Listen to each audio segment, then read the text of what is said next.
Hi friends, Aaron ഡോക്സിൻ്റെ പുതിയൊരു വീഡിയോയിലേക്ക് എല്ലാവർക്കും ഹാർദമായ സ്വാഗതം.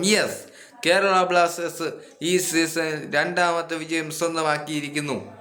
ഇന്നലെ നടന്ന ISLൽ Kerala Blasters vs Jamshedpur FC മത്സരത്തിൽ കേരള ബ്ലാസ്റ്റേഴ്സ് ഏകപക്ഷീയമായ 2-0 എന്ന സ്കോറിൽ ജംഷഡ്പൂർ FCയെ പരാജയപ്പെടുത്തി ഈ സീസണിൽ രണ്ടാമത്തെ വിജയം സ്വന്തമാക്കിയിരിക്കുന്നു.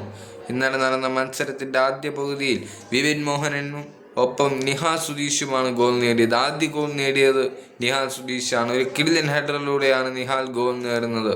പിന്നീട് ഫ്രാഞ്ചുവിൻ്റെ പാസിൽ ഒരു കിടിലൻ ഹെഡർ നേടുന്നു നമ്മുടെ എല്ലാവരുടെയും പ്രിയപ്പെട്ട താരമായ വിപിൻ മോഹനൻ. മത്സരം അവസാനിച്ചതോടുകൂടി കേരള ബ്ലാസ്റ്റേഴ്സ് വളരെ മികച്ച പ്രകടനമാണ് പുറത്തെടുത്തത്. വാശിയേറിയ പോരാട്ടമാണ് കേരള ബ്ലാസ്റ്റേഴ്സിൻ്റെ തട്ടകമായ കൊച്ചി സ്റ്റേഡിയത്തിൽ കാണാൻ കഴിഞ്ഞത്. അപ്പോൾ എൻ്റെ ഈ വീഡിയോ അവസാനിക്കുന്നു. എൻ്റെ വീഡിയോ ഇൻസ്റ്റാഗ്രാമിൽ കാണുന്നവർ എൻ്റെ അക്കൗണ്ട് ഫോളോ ചെയ്യുക. യൂട്യൂബിൽ കാണുന്നവർ ആരോൺ സ്റ്റോക്സ് എന്ന ചാനൽ മറക്കാതെ സബ്സ്ക്രൈബും ചെയ്യുക.